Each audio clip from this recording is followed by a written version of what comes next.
Russia may launch another offensive in the near future. The enemy's goal is to reach Poltava through the Sumy region in order to further attack Kyiv. This is exactly what various public channels are reporting right now. In a minute, we'll tell you when this offensive might begin. In addition, yes, Russia failed to launch its nuclear Yars, but at the same time, the enemy's Shaheds have become even more dangerous. Now these drones are equipped with combined warheads of two types, Russian and Iranian made. Both weigh 90 kilograms, which is almost twice as much as the standard 50-kilogram version that was used previously. But that's not all. The Russian Federation is moving elite troops to the Kursk region instead of advancing in the east. This was reported by the Ukrainian General Staff. All the details are in our report. Russia is once again blackmailing Ukraine with a large-scale offensive along the entire front line. There are opinions that Poltava and the capital of Ukraine, Kyiv, could be under threat. The resources of the Russian army are being depleted one way or another, regardless. And in any case, we are essentially saying that the offensive impulses Russia is showing today are quite clearly simply not enough to carry out full-fledged operational tactical level operations at this time. Obviously, the Russian strategic offensive operation, on the other hand, is still ongoing. In addition to threats to use the RS-24 Yars missile with a possible nuclear warhead against Ukraine, Russian forces have begun employing a new tactic to exhaust Ukrainian troops. These are breakthroughs using motorcycles, buggies, and scooters. Considering that the Yars missile never actually launched from the test site, while the scooters at least managed to move, the latter idea is more advantageous for Russia. This so-called summer campaign, or rather, yet another summer campaign by the enemy, is indeed entering its active phase, and it is clear that the priorities right now are attempts to fully occupy the Donetsk and Luhansk regions. After analyzing the situation, the Institute for the Study of War concluded that Russia is not agreeing to a ceasefire before peace negotiations in order to advance on the battlefield and secure concessions from Ukraine and its partners. We can see how complicated the situation has become right now for us in the Pokrovsk direction, because the enemy is managing to cut off logistics on the Kostiantynivka-Pokrovsk highway. In fact, it's clear that the battle for Kostiantynivka, which we've talked about, has really already begun. No matter how Russia advances, the Ukrainian armed forces are confidently eliminating the occupiers from our land. 1,030 Russian invaders were eliminated in the past day alone. In total, since the start of the full-scale invasion, Russia has lost more than 975,000 soldiers killed and wounded in its war against Ukraine. The enemy's attempts have been and continue to be assessed by our command in order to deploy our forces and resources in defense, so as not to allow a breakthrough or a collapse of the front. This is our main task for today, as well as, of course, the opportunity to exhaust the enemy's resources as much as possible. The Ukrainian armed forces have achieved tactical successes even in the so-called liberated Kursk region, according to statements from the Russian side. Recently, Ukrainian soldiers advanced to the southern outskirts of the settlement of Tetkino in the Kursk region. However, the Russians also had certain successes there. Specifically, there were recorded advances by the occupiers toward the international border checkpoint southeast of Tetkino. The main thing is that part of this border area remains under the control of the defense forces. The defense forces continue to carry out their assigned tasks. The Kursk operation is not over. In this regard, I would also add that I consider the Belgorod situation together with this. The occupiers have reduced infantry assaults, but increased the number and scale of air and artillery strikes in the Kupiansk area. However, in the Borova area, Ukrainian forces have recently achieved successes. It has been confirmed that the defenders have advanced west of Sergeyevka. But the Kupiansk direction is one of the priorities for the Russians in this offensive campaign, in this wave, this next offensive wave, the summer one. Accordingly, as I already mentioned, the enemy will continue trying to advance in the direction of Borova and Kupiansk. According to reports from the General Staff, the aggressor is now forced to transfer reserves to the Kursk region from other directions, in particular airborne troops and naval infantry, which were supposed to reinforce offensive actions in the Toretsk, Pokrovsk, and Orekov directions. despite the fact that the Russian army also continues combat operations in the directions of 4 key industrial cities in the Donetsk region. These are Kostiantynivka, Drushkivka, Kramatorsk, and Slovyansk.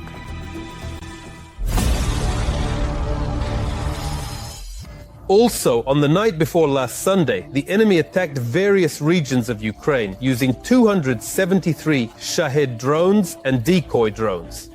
This attack affected the Kyiv region, Dnipropetrovsk region, and of course Donbas.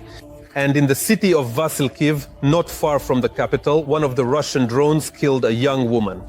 Her young son, father-in-law, and mother-in-law are in the hospital.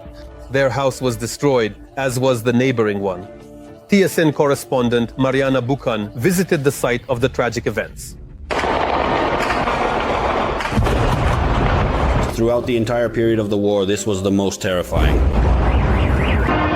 There have never been strikes of this scale before, probably never, and especially not in our city. Apartment buildings without windows, a burning medical center, and private homes completely destroyed. This is the result of the most massive enemy attack on the city of Vasilkiv in the Kyiv region. On this street, 2 private houses were completely destroyed. It was a direct hit. It struck this house. A 27-year-old woman lived here. She died, and 3 more people from here are in the hospital. Her name was Anna. She was a photographer. In the middle of the house, only the corridor, kitchen, and bathroom survived.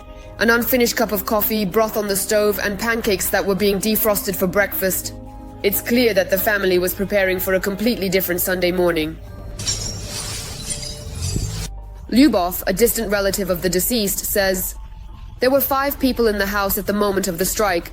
Anna with her husband and their 4-year-old son Mark, and the husband's parents. They are currently in the local hospital. And little Mark, the father who survived, took to Akhmatit. The boy has shrapnel wounds on his face. He won't be able to see because a piece of shrapnel hit him." The strike also severely damaged the neighboring house. Here, an entire wall was blown out and the roof is gone. Fortunately, no one was hurt here. There's nowhere to live. Nadezhda Pivin is the closest neighbor of the affected family, and also their godmother. She also no longer has a home. I sit here and look around and my heart feels empty. Her family was saved because they managed to reach the shelter in time. The explosions were extremely powerful. We were thrown around a lot, but with that last one I realized something was wrong here. Because the sound was so sharp, almost cutting. I always hide, and I tell everyone, please people, take cover. Almost all the neighbors who live nearby came to help clear out what was left standing for those affected. Standing. Honestly, my heart is just breaking. All the neighbors came to help too. And Nadezhda sits by her ruins and doesn't want to leave them. All day I've been here empty. This is my home, I put down roots here. This is my walnut tree, this is my apricot tree, these were my onions, my garlic. I want to live here. I grew up here, I was born here, I'm used to this place. Right behind Nadezhda's destroyed house is a church that's almost 300 years old. And it withstood even though it was left without windows. All of this used to be covered with glass, with icons, everything. Father Ivan says, the main thing is to clean everything up and put things in order as much as possible by Thursday. That's the day of the service. We're all trying to get everything done today, so that at least there will be something for St. Nicholas's Day. The grandmother and grandfather of little Mark, who is currently left without his mother, are in different hospital wards. The doctors are not letting Valentina in, saying that she is in too bad a condition, both physically and emotionally. Extensive multiple shrapnel and gunshot wounds to the soft tissue structures of the face, involving both facial bones as well as the overlying scalp region, including the overlying skin. A CT scan revealed that the woman has a subarachnoid hemorrhage in the left frontal area of her brain. Nikolai has an open leg fracture. He says when the attack began, the family was already prepared to leave the city, but they didn't make it in time. I will never forgive them for this, those neighbors.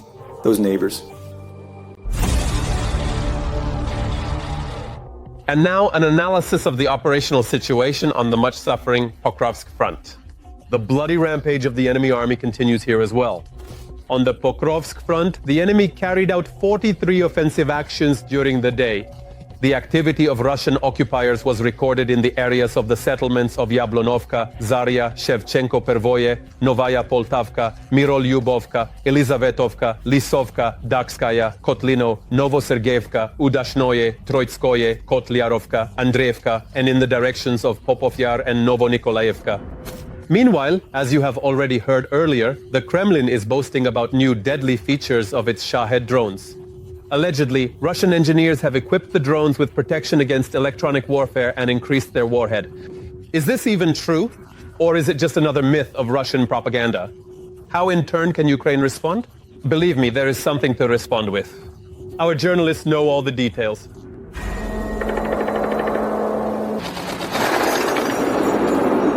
Faster, more powerful, and more resistant to electronic warfare. The Russians have claimed that they have improved the capabilities of their Shahed drones, and now it will be harder for Ukrainian air defense to deal with them.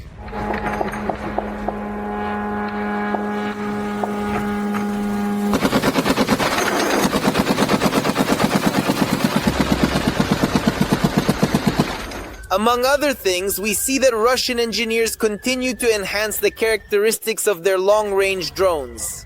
And recently they have achieved certain successes. This includes a new engine, a new warhead, and a new navigation system. During this time, the Shaheds have undergone, well, if we count very accurately, about 8 or 10 modifications or upgrades. This is related to improvements in the transmission system, improvements in the communication system, and the addition of inertial, well, not inertial, or rather, yes, inertial systems, because initially they flew purely on GPS, then inertial systems were added, and now it seems there are even Shaheds that can fly using visual, that is, by map guidance. The Russians also claim that they have supposedly upgraded the microelectronics, although it's more likely a matter of some new Chinese microchips. These are supposedly going to help bypass the electronic warfare systems used by the Ukrainian armed forces. And the updated anti-spoofing algorithm has even been called the best in the world by Russia. There is information that with the help of Starlink, they have 2 communication channels, one for transmitting information and another for control. And in fact, a Shahed-type drone has now essentially become like an FPV drone, which is operated by an operator. So they are developing very actively in this direction. At the same time, the Ukrainian side often cannot even assess the new characteristics of the Shahed because they try to destroy these deadly drones before they even take off. At one point, we destroyed several locations where Shaheds were stored, and this happened on the mainland part of the so-called Russian Federation, using the forces and means of the naval forces. There was even a case when this happened together with the instructors who were supposed to train the Russian personnel there. But let's get back to the updates. It is also reported that the drone's warhead itself has been modified. Its weight has reportedly increased from 50 to 90 kilograms, which is why the updated Shahed, however, has lost half of its range and can now fly a maximum of 650 kilometers. There's nothing new here. They just adapted the warhead for the Shahed. So this isn't something new, right? The fact that they're starting to, by the way, the first use was about half a year ago. Our Institute of Forensic Examination identified and found this, isolated this warhead. At the same time, the Russians are also changing the type of warhead. The original Iranian version for the destruction of fortified areas has long been written off by the Russian Federation.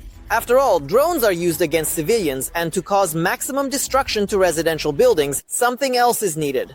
The function of the munition itself has also changed. That is, the standard high-explosive fragmentation munition has started to be replaced, including with incendiary explosive or purely high-explosive types. And the second important component, we are already seeing isolated cases of such drones being used to drop unknown explosive devices. As for the engine modification, it is now allegedly said to have improved the drone's flight performance. It is claimed that the UAV is capable of reaching an altitude of 3 kilometers and flying at a speed of 200 kilometers per hour. The new Shahed can also dive sharply at its target from this altitude at speeds of up to 400 kilometers per hour, which is expected to significantly complicate the work of our mobile fire teams and electronic warfare systems.